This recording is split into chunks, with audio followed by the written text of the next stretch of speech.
योगेश की निगाहें तो एकटक पायल पर लगी हुई थीं। उसका खूबसूरत चेहरा योगेश की आंखों में से होकर दिल में उतर गया था, जिससे उसके दिल में एक हलचल सी मच गई थी। योगेश की क्लास के सभी छात्र अपना काम पूरा करने में लगे हुए थे और वह कुर्सी पर बैठा एकटक पायल को देखे जा रहा था। पायल कुछ ही महीने पहले योगेश के स्कूल में आई थी। उसकी उम्र 16 साल थी और उसने 10वीं क्लास में दाखिला लिया था। योगेश शहर के एक नामचीन स्कूल में अंग्रेजी का मास्टर था। उसकी उम्र तकरीबन 45 साल थी। वह शादीशुदा और एक बच्ची का बाप था। स्वभाव से रंगीन मिजाज योगेश की निगाहें स्कूल में पढ़ने वाली लड़कियों के बदन को टटोलती रहती थीं। ऐसे में जो लड़की उसके मन को भा जाती थी, वह उसके पीछे पड़ जाता था। प्यार से, मनुहार से या फिर इम्तिहान में फेल करने का डर दिखाकर वह उसका जिस्मानी शोषण करता था। ऐसा करते हुए योगेश उस लड़की के मन में इतना डर भर देता था कि पीड़ित लड़की चाहकर भी उसके खिलाफ मुंह नहीं खोल पाती थी। योगेश की निगाहें पायल पर थीं। जब भी मौका मिलता वह उसे छूने, सहलाने की कोशिश करता। ऐसे में पायल चौंक कर उसे देखती, फिर न जाने क्यों उसके होठों पर एक मुस्कान फैल जाती। पायल की यह मुस्कान योगेश की कामना को हवा देती थी। दरअसल पायल के रसीले होंठ जब भी मुस्कुराते तो ऐसा लगता मानो उससे रस टपक पड़ेगा। ऐसे में योगेश का दिल चाहता था कि वह उसके होठों पर अपने होठ रखकर रस को पी ले। स्कूल में ज्यादा से ज्यादा योगेश पायल को छू सकता था, सहला सकता था, पर उसके होठों और बदन की छलकती जवानी का पान नहीं कर सकता था। इसके लिए एकांत की जरूरत थी और यह एकांत उसे अपने घर में ही मिल सकता था। पर घर पर योगेश की पत्नी थी, पर उससे उसे कोई खास डर न था। वह एक सीधी सादी और घरेलू औरत थी। वह आए दिन मायके जाती रहती थी। वह इस मौके का फायदा उठा सकता था और अपनी इच्छा पूरी कर सकता था, पर इसके लिए उसे पायल को अपने जाल में फांसना जरूरी था। पायल, तुम्हारी अंग्रेजी तो बहुत ही कमजोर है, एक दिन योगेश उसकी कॉपी देखते हुए बोला। अगर ऐसा ही रहा तो तुम इम्तिहान में अच्छे नंबर नहीं ला पाओगी। योगेश की बातें सुनकर पायल के चेहरे पर उदासी छा गई। वह बोली, सर मैं कोशिश तो बहुत करती हूँ, पर अंग्रेजी मेरी समझ में ही नहीं आती। आ जाएगी अगर मैं तुम्हें पढ़ाऊंगा। योगेश अपनी असली मकसद पर आता हुआ बोला, ऐसा करो, तुम मेरे घर आ जाया करो, मैं तुम्हें पढ़ा दिया करूंगा, पर मैं आपकी फीस नहीं दे पाऊंगी। पायल ने मजबूरी जाहिर की। कोई बात नहीं, थैंक यू सर। पायल बोली, तो मैं कब से आ जाऊं? कल से ही आ जाओ। ठीक है। पायल योगेश के घर जाकर उससे पढ़ने लगी। शुरू में सब कुछ ठीक ठाक रहा, फिर उसे थोड़ी उलझन सी होने लगी। दरअसल योगेश पढ़ाते पढ़ाते उसके बदन को जहां तहां छूने लगता था। वह दिखाता तो ऐसा था कि जाने अनजाने में हो जाता है, पर धीरे धीरे पायल को यह बात समझ में आने लगी थी कि वह जानबूझकर ऐसा करता है।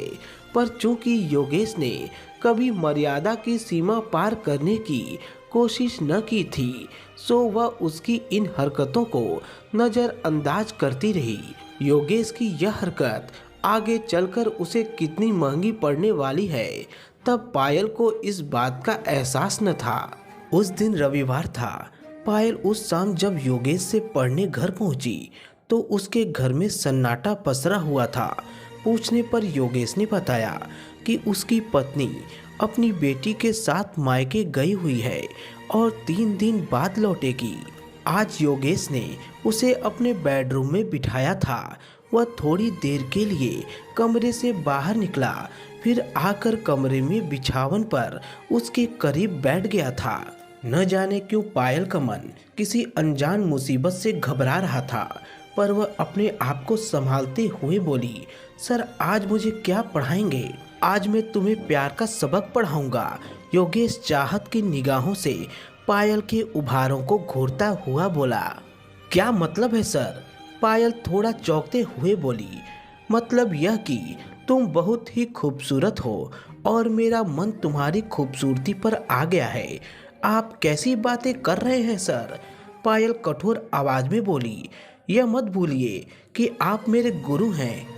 आज मैं न तो तुम्हारा गुरु हूँ और न तुम मेरी शिष्या। इस समय मैं प्यार की आग में झुलस रहा एक मर्द हूँ और तुम यौवन रस से भरपूर एक औरत। आओ मेरी बाहों में आओ, मेरे तन मन पर प्यार की ऐसी बरसात करो कि मेरी महीनों की प्यास बुझ जाए। कहते हुए योगेश ने पायल को अपनी बाहों में भींच लिया। पायल रोई, छटपटाई, गुरु शिष्या के पवित्र रिश्ते की दुहाई दी, पर योगेश ने उसकी एक न सुनी। वह उसे पाने के मद में इतना अंधा हो चुका था कि उसने पायल को तभी छोड़ा जब उसकी आबरू की चादर को तार तार कर दिया। पायल कुछ देर तक उसे नफरत से घूरती रही, फिर अपने कपड़े संभालती हुई कमरे से निकल गई। उस रात जब पायल अपने घर पर बिछावन पर लेटी तो नींद उसकी आंखों से कोसों दूर थी। पायल ने सोचा कि वह अपनी माँ को इस हादसे के बारे में बता दे, पर अगले ही पल उसे विचार आया कि वे यह सब सुनते ही जीते जी मर जाएंगी। वे तो इस आस में मेहनत मजदूरी कर पायल को पढ़ा रही थी ताकि वह पढ़ लिख कर अपने पैरों पर खड़ी हो सके। ऐसे में इस हादसे के बारे में सुनकर वे बुरी तरह टूट जाएंगी।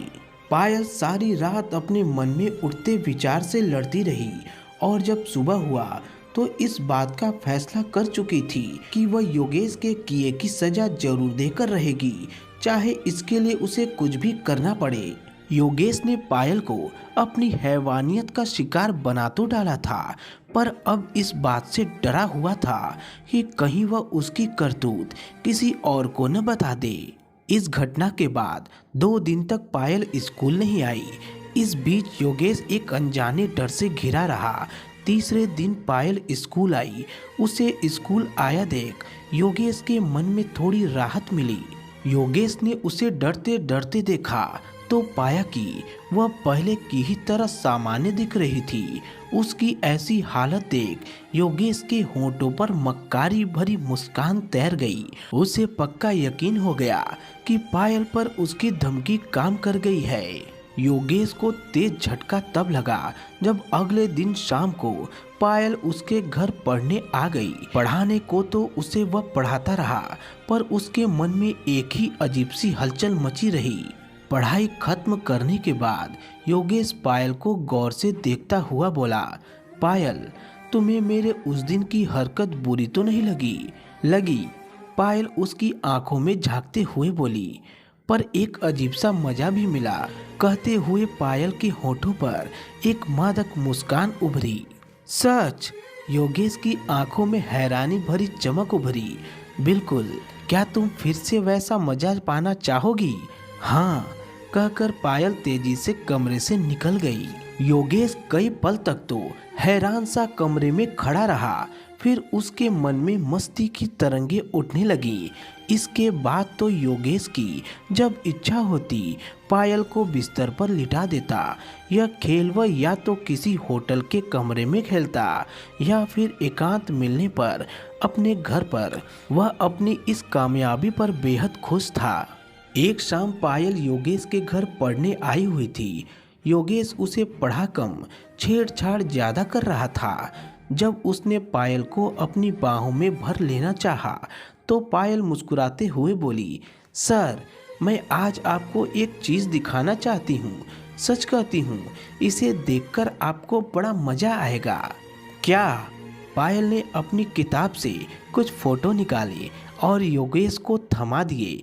योगेश की निगाह जैसे ही उन फोटो पर पड़ी, वह ऐसे उछला मानो किसी बिच्छू ने उसे डंक मार दिया हो। यह क्या है? योगेश ने डरते हुए पूछा। यह उन पलों की फोटो है जब आप अपनी एक शिष्या की आबरू से खेल रहे थे। पायल के मुंह से नफरत भरी आवाज फूटी।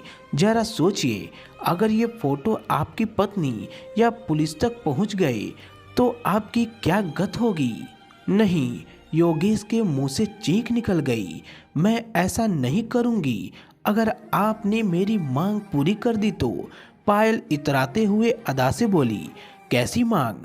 योगेश पायल को यूं देख रहा था मानो वह दुनिया का 8वां अजूबा हो। आपने मेरी इज्जत से खिलवाड़ किया है, मुझे पत्नी की तरह भोगा है, तो मुझे सचमुच की पत्नी बना लीजिए। क्या कर रही हो तुम? योगेश चीखा। मैं पहले से ही शादीशुदा हूँ और एक बच्ची का बाप भी हूँ। यह बात आपको मेरी इज्जत से खेलते समय सोचनी चाहिए थी, पर मेरी पत्नी यह बात कभी नहीं मानेगी। तो फिर उसे घर से निकाल दीजिए। वैसे भी आप जिस ढंग से प्यार का खेल खेलते हैं वह उसके बस की बात नहीं है।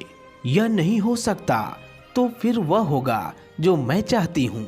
मैं इस फोटो के साथ पुलिस के पास जाऊंगी और वहां इस बात की रिपोर्ट लिखवा दूंगी कि आपने मेरे साथ रेप किया है। उसके बाद क्या होगा आप समझें। योगेश ने अपना सिर पीट लिया। एक तरफ कुआं था तो दूसरी तरफ खाई। काफी देर तक वह परेशानी से अपना माथा मलता रहा। फिर बोला, मुझे सोचने के लिए थोड़ा वक्त दो। ठीक है, सोच लीजिए, पर सोचने में इतना ज्यादा समय मत लगाइएगा कि मैं पुलिस के पास पहुंच जाऊं। योगेश ने इस बारे में काफी सोचा, फिर इस नतीजे पर पहुंचा कि उसकी भलाई इसी में है कि वह अपनी पत्नी को घर से निकाल दे। वैसे भी पायल की खिलती जवानी के आगे अब पत्नी उसे बासी लगने लगी थी। योगेश ने उल्टे सीधे आरोप लगाकर अपनी पत्नी को घर से निकाल दिया और पायल को पत्नी की तरह अपने घर में रख लिया। पर पायल के मन में तो कुछ और था। वह योगेश को पूरी तरह बर्बाद कर देना चाहती थी। वह दोनों हाथों से उसकी दौलत लुटाने लगी। पायल तो उसके घर को अय्याशी का अड्डा बनाने पर तुल गई थी। वह यार दोस्तों को अपने साथ उसके घर में लाने लगी थी और उसकी मौजूदगी में ही बंद कमरे में उनके साथ मौज मस्ती करने लगी थी। योगेश यह सब देखकर मन ही मन कूड़ता रहता। वह उस समय को कोसता जब उसने पायल की जवानी से खेलने का फैसला किया था। उसने अपनी हंसती खेलती दुनिया उजाड़ ली थी। उसने अपनी पत्नी और बच्चे को घर से निकाल दिया था और अब वह पछतावे की आग में जल रहा था। पायल ने न केवल उसके मकान पर कब्जा जमा लिया था, बल्कि योगेश की जिंदगी को नरक बना दिया था। पर एक रात योगेश का सब्र जवाब दे गया। उस रात पायल अपने दोस्त के साथ आई थी और आते ही कमरे में बंद हो गई थी। जब तक दरवाजा खुलता तब तक योगेश की हालत अजीब हो गई थी। जैसे ही पायल का दोस्त घर से बाहर निकला, योगेश पायल पर बरस पड़ा। बहुत हुआ, अब यह सब बंद करो। मैं अपने घर को अय्याशी का अड्डा बनते नहीं देख सकता। यह सबक तो मैंने आपसे ही सीखा है सर, पायल बोली। और अब आपके लिए अच्छा यही होगा कि आप यह सब देखने की आदत डाल लें। योगेश के मुंह से बोल न फूटे। वह खून के आंसू पीकर रह गया। तो दोस्तों, आपका क्या कहना है इस कहानी के बारे में? कमेंट करके हमें जरूर बताएं। वीडियो को लाइक कर दीजिए और इसी तरह की कहानी लगातार देखने और सुनने के लिए चैनल को सब्सक्राइब करके घंटी को दबाकर ऑल पर सेट कर लीजिए, ताकि आने वाली वीडियो का नोटिफिकेशन आपके पास तुरंत पहुंच सके। तो मिलता हूं आपसे एक अगली वीडियो में। तब तक के लिए धन्यवाद।